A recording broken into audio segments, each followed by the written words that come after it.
muta'alliqa bi buyutillahi tabaraka wa ta'ala, les comportements à adopter à l'intérieur de nos mosquées.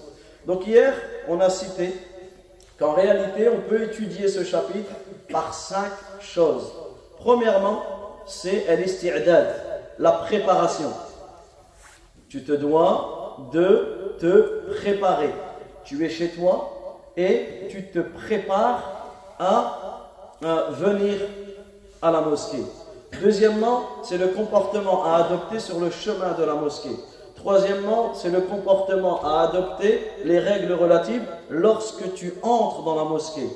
Quatrièmement, lorsque tu es à l'intérieur de la mosquée. Et cinquièmement, c'est lorsque tu sors de la mosquée. Et ça, en réalité, cela nous prouve la perfection, la beauté de notre religion. Et dans cela, il y a un test pour toute personne qui se rend à la mosquée. À chaque fois que tu te rends à la mosquée, tu es testé. Est-ce que tu vas appliquer ces choses-là? Est-ce que tu vas suivre la recommandation de notre noble prophète alayhi salatu wa salam dans ces choses-là? Et le fait d'appliquer ces règles, cela va prouver l'importance que tu vas donner à la mosquée. Le fait d'appliquer ces règles, de te préparer sur le chemin, en entrant à l'intérieur de la mosquée, en sortant, tout cela, ce sont les fruits de ce qu'il y a dans ton cœur, de l'importance que tu as donnée à la mosquée, de la grandeur que tu portes pour la mosquée. Mais si tu négliges ces choses-là, parce qu'en réalité, vous allez voir que la grande majorité, voire tout ce que l'on va citer, ce sont des choses que l'on connaît. Ce sont des choses que l'on connaît. Mais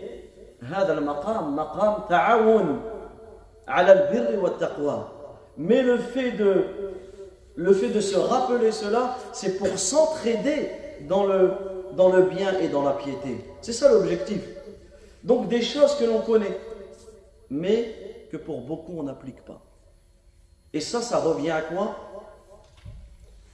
Ça revient à l'importance que tu vas donner. L'importance que tu vas donner à la mosquée, automatiquement, au plus où tu vas donner de l'importance, au plus où ça va se ressentir dans tes actes. Ça va se retranscrire dans tes actes, et notamment dans ces nobles comportements. Mais si tu négliges toutes ces choses-là, tu négliges, ben automatiquement, cela on peut voir, cela laisse apparaître que tu n'as pas beaucoup d'importance, tu ne donnes pas beaucoup d'importance pour la maison d'Allah tabaraka wa ta'ala. Alors commençons avec al-isti'dad. Et ça, c'est une grande préparation que tu dois avoir avant d'aller à la mosquée. Donc avant d'aller à la mosquée, il est légiféré pour le musulman de faire plusieurs choses. Et là, nous allons étudier ensemble la première chose, qui est la base. Et tout le reste revient sur cette base. C'est le fondement principal de la préparation qui est al-niyya. Innamal a'malu bin-niyyat. Certes, les actes ne valent que par leurs intentions. À chaque moment de ta vie où tu es prêt à te rendre à la mosquée, corrige ton intention. Purifie ton intention. Le fait que tu viennes à la mosquée ne doit pas être une habitude, quelque chose sans valeur, une tradition. Non, purifie ton intention. Et le fait de venir à la mosquée, dans le fait de venir à la mosquée, tu dois le faire sincèrement pour rechercher la face d'Allah tabaraka wa ta'ala. Et en réalité, ce sujet qui est l'intention, c'est un sujet de lutte permanente. Toute ta vie, à chaque moment, à chaque instant, tu te dois de renouveler ton intention. Parce qu'au début, tu as peut-être une bonne intention et au fur et à mesure, l'intention change. C'est pour cela que c'est un rappel que l'on doit se faire constamment. Et c'est pour cela que beaucoup parmi les pieux prédécesseurs disaient par rapport au hadith Innama al-a'malu bin-niyat, certes les actes ne valent que par leurs intentions, wa innama likulli imri'in ma nawa, et que chaque personne sera rétribuée en fonction de son intention. Ce hadith-là, beaucoup parmi les pieux prédécesseurs disaient ce hadith doit être mis au début de chaque chapitre, dans l'apprentissage de la religion, dans l'apprentissage de la jurisprudence, etc. Parce qu'en réalité, l'intention, al-niyya, a une place capitale, a une très grande place dans ton cœur. Et c'est ça qui va déterminer la récompense, la finalité. C'est l'intention. C'est pour cela que c'est une bataille. À chaque moment, à chaque instant, ton intention peut être perturbée. Ton intention peut être... Quelque chose peut venir pour changer ton intention. Et ton intention peut te détourner de l'intention de base. Tu fais ça pour rechercher l'agrément d'Allah tabaraka wa ta'ala. فالنية تحتاج إلى معالجة مستمرة. L'intention, ce sujet de l'intention, elle mérite d'être sans cesse corrigée. ولهذا قال بعض السلف, c'est pour cela que certains parmi les pieux prédécesseurs disaient ما عالجت شيئا أشد علي من نيتي. Je n'ai jamais cessé de soigner, de corriger une chose qui m'est plus difficile pour moi que mon intention. Regarde, subhanallah, cette lutte. Sans cesse. Tu te dois d'être dans cela. Mais celui qui, la yubali, il n'y pense jamais. Et il fait et il fonce sans revenir vers cela. Sans corriger, sans soigner, sans méditer sur quelle intention. C'est ce qu'on appelle muhasabatun nafs, cette remise en question. En réalité, on doit l'avoir tout le temps. C'est pour cela qu'il est important de méditer sur ce point. À chaque fois que tu te rends à la mosquée, à chaque fois que tu es prêt à sortir de chez toi, à quitter ton foyer, à quitter ta famille, à quitter ton lit, tu es en train de dormir, tu vas te réveiller pour partir à la mosquée. Pourquoi? À chaque fois tu dois, ou tu es sur le lieu de travail, tu vas partir pour aller prier, pour aller à la mosquée, ou peu importe dans quelle situation tu te trouves, je me rends vers la mosquée à chaque fois. Et c'est par cela que ça doit commencer, par l'intention. Que cette sortie, que cette marche, que la route que tu fais vers la mosquée soit exclusivement pour Allah tabaraka wa ta'ala. Et je ne sors pas à la mosquée par ostentation et par réputation. Vous allez dire, mais comment? Très simple. Je viens à la mosquée, j'écoute un dars, un petit snap. Là, je suis à la mosquée. Regardez, le snap du tapis. Vous voyez, le snap du tapis de prière. Ça, c'est devenu quelque chose. Ils vont snapper le tapis. Je suis à la mosquée. Subhanallah.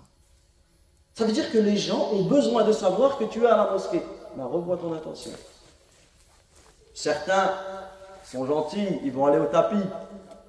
Non, d'autres ils vont aller au fond, un petit selfie.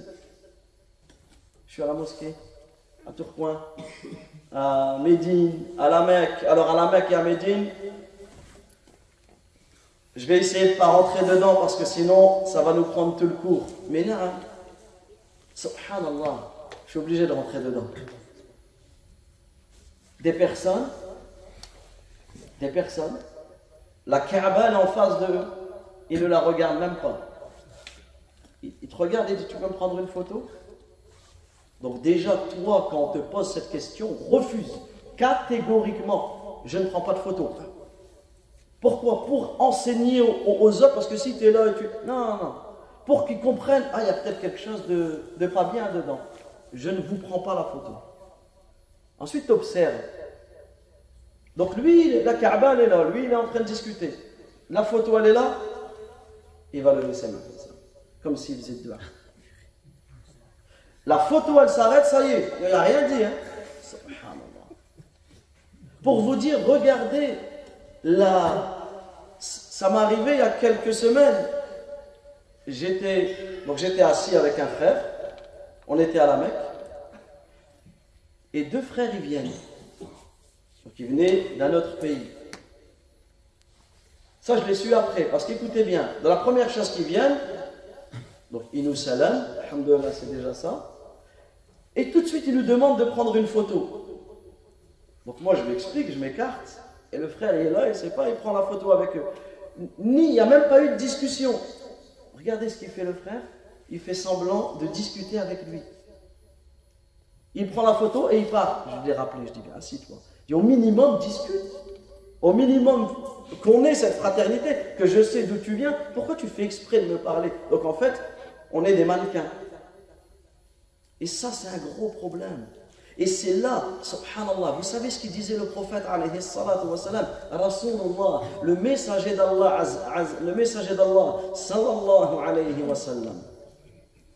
Allahumma, labayk Allahumma hajjan, Allahumma hajjan la riya'a fiha wa la sum'a. Oh Allah, j'accomplis un pèlerinage sans ostentation et sans réputation.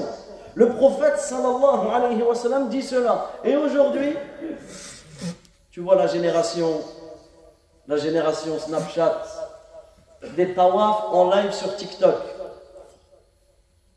Ça, c'est ce que j'ai vu avec mes yeux. Entraîne-vous. Des fois, on peut penser que j'exagère. Non. Des tawaf en live sur TikTok.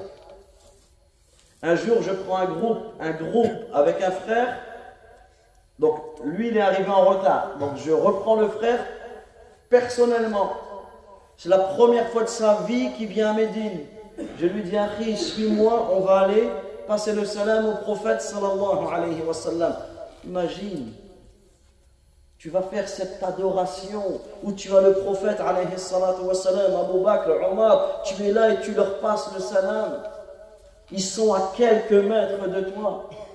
Et moi, je lui explique, donc cette empathie fait que même moi je suis dans l'émotion et je lui parlais comme ça avec son téléphone.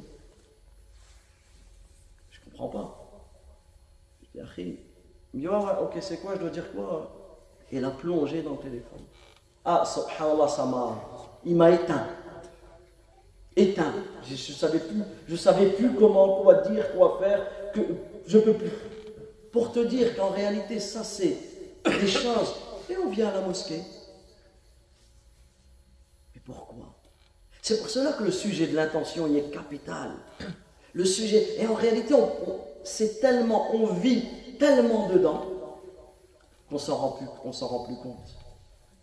Mais n'oublie pas que ce que tu fais, tu le fais pour Allah, tabaraka wa ta'ala. Pas d'ostentation, pas de réputation. Je vais à la mosquée pour qu'on dise. C'est ça. L'ostentation, c'est pour qu'on voit, que les gens te voient. La réputation, c'est pour que les gens parlent de toi. Lui, il va à la mosquée. On ne va pas à la mosquée pour que les gens disent de nous qu'on va à la mosquée. On ne va pas à la mosquée parce que je vais demander la fille du père qui est là-bas, donc je vais aller prier à côté de lui, comme ça il me voit, il me connaît. Hein? Comme ça il sait. Il me voit, si je suis quelqu'un de la mosquée, si, j'ai prié à côté de vous hier, etc. Regarde ton intention. Regardez comment que ça peut aller très vite. Comment que l'intention, ça peut aller très vite. Ou je vais à la mosquée parce que je serai bien vu des frères. Ça aussi, en ce moment, on est dans le... Ah, non, je vais aller dans telle mosquée. Telle mosquée. Pourquoi là-bas? Tu habites là? Qu'est-ce qui fait que tu vas là-bas? Non, parce que ça, les frères, ils vont voir que je suis comme eux. Je suis bien vu des frères. Mais on va à la mosquée pour vous. On va à la mosquée pour un tel, pour qu'un tel dise c'est bon, il est assis avec nous, il est comme... Non, attention à ta niya. Attention à ton intention. Et ça, ce sont des choses qui sont très importantes, surtout pour la prière du Fajr? Quelles sont les prières les plus difficiles pour l'hypocrite? Le Fajr et l'Isha. Est-ce que vous savez pourquoi? Pourquoi le Fajr et le Isha, c'est la prière la plus compliquée pour le munafiq, pour l'hypocrite? À l'époque, c'est parce qu'il n'y avait pas de lumière. Ahsant, barakallahu fik. Parce que lui, l'hypocrite, pourquoi il va à la mosquée? Pour que les gens le voient. Mais avant, il n'y avait pas de lumière. Donc tu ne différencies pas qui est qui. Donc lui, en fait, il voit, mais personne ne l'a vu. Donc ça ne l'intéresse pas. Et c'est là que c'est difficile pour lui. C'est dans ce sens-là, comme certains shurrah ont expliqué le hadith. Et des fois, on va venir au Fajr. Limite, je suis là, je suis venu. Subhanallah. Attention, attention, et ça, l'intention, ça vient, et c'est pour cela que c'est la base, Je vais à la mosquée pour trouver des clients, je vais à la mosquée pour trouver du travail parce que le patron de telle entreprise, il prie là-bas, donc je vais me rapprocher de la mosquée, comme ça il me voit, comme ça quand je vais aller déposer mon CV, il va voir que... Et là on pourrait donner des exemples et des exemples et des exemples. Donc ici, on se doit de craindre Allah tabaraka wa ta'ala dedans. Et souvenez-vous, on avait vu le verset wa anna al-masajida lillah. Et les mosquées appartiennent à Allah tabaraka wa ta'ala. Donc à chaque fois que tu es prêt pour sortir vers la mosquée, tu te dois de te poser ces questions. Pourquoi je me rends à la mosquée? Ta'atan lillah. Par obéissance en Allah azza wa jalla. وَتَقَرُّبًا إِلَى اللَّهِ تَبَارَكَ وَتَعَالَى, pour te rapprocher d'Allah Azza wa Jal, وَطَلَبًا لِرِضَاهِ, et en recherchant la satisfaction d'Allah Azza wa Jal, وَالْفَوْزِ بِرَحْمَتِهِ, et en recherchant le succès d'obtenir la miséricorde d'Allah Tabaraka wa Ta'ala. Sois sincère dans ta venue vers la mosquée. Écoutez ce qu'il dit, le prophète sallallahu alayhi wa sallam. Dans un hadith qui est venu dans les sunan, le prophète alayhi salatu wa sallam, il dit Man atal masjid. Celui qui vient à la mosquée, li shay, pour une chose, fahuwa hadduhu. Il en aura récolté sa part. Celui qui vient à la mosquée pour une chose, il en aura récolté sa part. Ça veut dire quoi? Innamal a'malu binniyat. Les actes ne valent que par leurs intentions. Tu viens à la mosquée pour te rapprocher d'Allah, tu auras récolté la part de ceux qui se sont rapprochés d'Allah. Tu viens à la mosquée pour que tes abonnés te voient, pour que les réseaux te voient, pour qu'un tel parle de toi en bien, et bien c'est ça que tu auras, mais tu n'auras pas le reste. Regarde. Et ça, c'est un point qui est important. Ça, c'est un point qui est capital. Donc celui qui vient à la mosquée, il sera rétribué en fonction de l'intention qu'il a eue. Mais s'il vient pour autre qu'Allah, il vient par ostentation, il n'aura pas, lui, la récompense des véridiques, il n'aura pas, lui, la récompense des sincères, même s'il prie dans le même rang qu'eux. Même s'il prie dans le même rang qu'eux, même si c'est l'imam qui guide la prière aux gens, sa niya n'est pas bonne, les autres auront la récompense et pas lui. Et ça, c'est un point qui est important. Tout le monde doit corriger sa niya. Tout le monde doit corriger sa niya. Et ça, c'est important. Subhanallah, tu pries dans le même rang quand tu vois le rang. Prie dans le même rang, derrière le même imam. On a entendu les mêmes sourates, on a fait les mêmes gestes, mais la récompense n'est pas la même. Chacun sera rétribué, les actes ne valent que par leurs intentions. Donc chacun sera récompensé en fonction de l'intention qu'il a eue. En fonction de l'intention qu'il a eue. Et subhanallah, il se peut qu'une personne ait l'intention de venir à la mosquée, il se passe quelque chose sur la route qui fait que il n'a pas pu venir, il aura la récompense de la prière en groupe. Alors que quelqu'un est venu à prier au premier rang, mais son intention était mauvaise, il n'aura pas la récompense. Regardez à quel point l'intention, nous devons la corriger sans cesse. Pourquoi? Parce qu'Allah tabaraka wa ta'ala n'acceptera jamais une œuvre si elle a été faite pour autre que lui.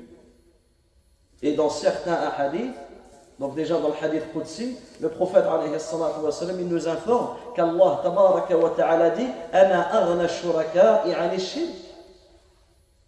Man 'amila 'amalan ashraka fihi ma'iya ghayri taraktuhu wa shirkah.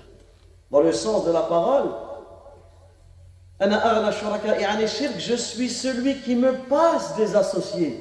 Allah azza wa jalla, il est Al-Ghani, il n'a pas besoin d'associer, subhanahu wa ta'ala. Et celui qui fait un acte tout en associant quelqu'un, tout en m'associant quelqu'un dans cet acte, je le délaisse, lui et son acte. C'est pour cela que dans beaucoup de hadiths, le prophète alayhi salatu wa sallam nous a informé qu'au jour de la résurrection, Allah azza wa jal dira, un appeleur appellera et dira à tous ceux qui ont fait des choses pour autre qu'Allah, allez chercher votre récompense auprès d'eux. Tu viens à la mosquée pour que les gens parlent en bien de toi. Dans ce cas-là, Yawm al-Qiyamah, tu devras aller chercher ta récompense auprès de ces gens. Et tu penses que ces gens pourront te récompenser? Non.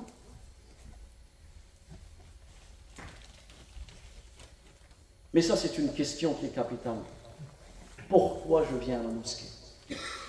Ça, en réalité, tu te dois de prendre conscience de cela. Pourquoi je viens à la mosquée? À chaque fois, tu poses cette question.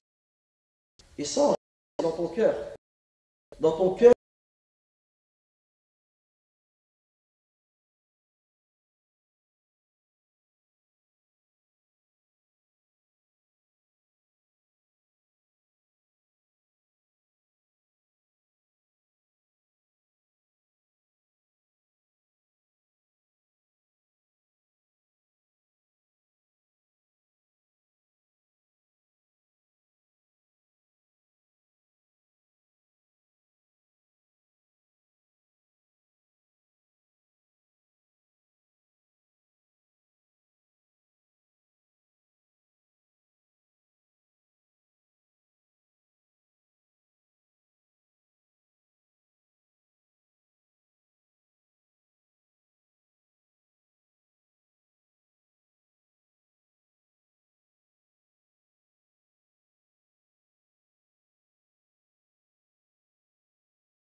dit à qui?